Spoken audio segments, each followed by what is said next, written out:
So that brings us to Eleanor and Park, which the news broke yesterday that this book was challenged and then ultimately banned in a county.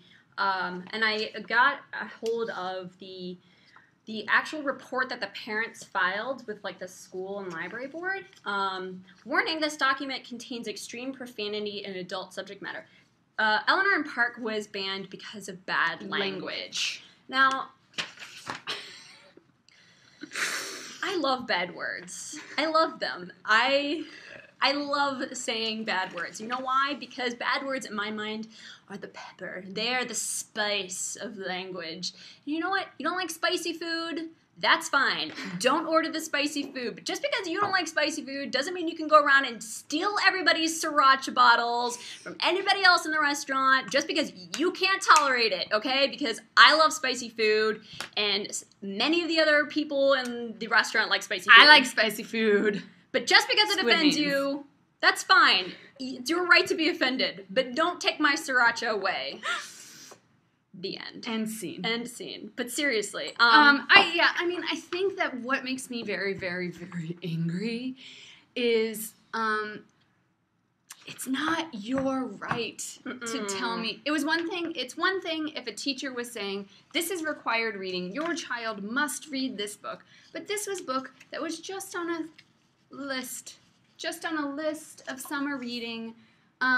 I feel like if you don't want your kids reading it, you look into the book and you figure it out. Don't take it away from other kids that might enjoy it and might be affected by the story, and it might be the story that they need at that moment. Like, come on, man. But this is like when you see words that offend you and you're offended, this is like, that's a great opportunity for you to talk to your child and talk to your teen about why that offends you and why that upsets you and why it's bad and why are these characters saying all of these dirty words. Here's some the words they went through and they listed them out.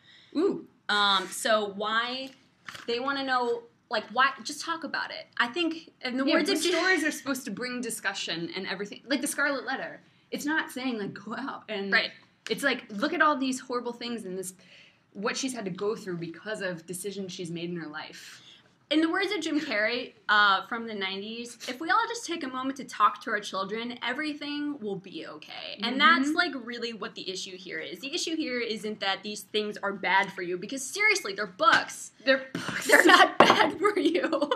The problem here is that you're unsure of how to open a dialogue with your child about the things that bother you or upset you. And so your reaction to that is to just take it away, to just not talk about it, because that's how you handle things. Oh, war sucks, so we're not going to teach you war, or we're going to teach you about the consequences of war, or how to avoid going into war.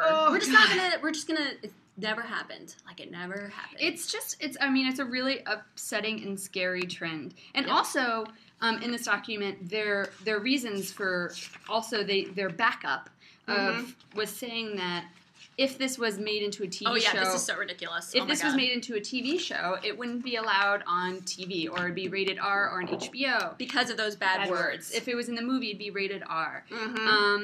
I call shenanigans. It wouldn't be rated PG-13 because of the bad words.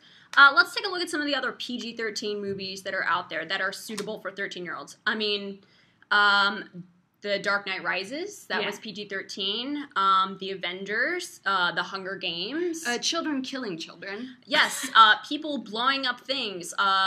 Bane taking over the city and torturing people. Even The Notebook, that was PG-13. And you saw some tatas in there. So the Titanic as well. Yeah, so I was shocked. I was not 13 when I saw it. So if you're going to get all upset about things like that, then I just feel like it's a losing battle. It is a losing battle, and just talk about it. I know, but I feel like, then again, it's like getting worked up and getting really upset about, when books get banned or challenged. It's exhausting because it's always going to happen. It's never going to change, because as long as there's books out there that could offend people, they will offend people. So the only thing that we can do is have things like Banned Book Week.